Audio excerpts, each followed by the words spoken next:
Welcome back to another technical deep dive here in the debug zone.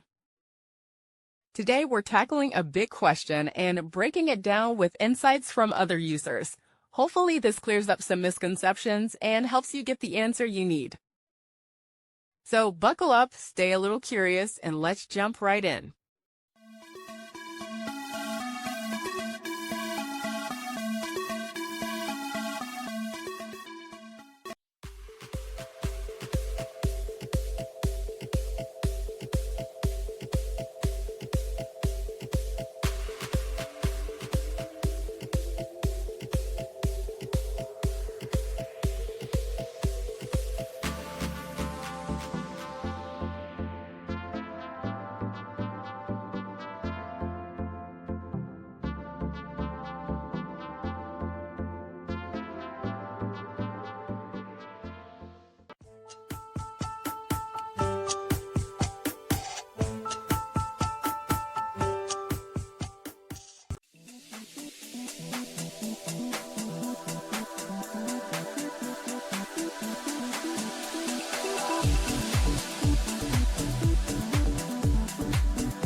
And that's a wrap.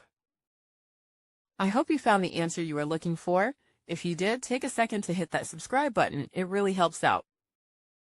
And let me know in the comments which solution worked best for you. See you next time in the debug zone.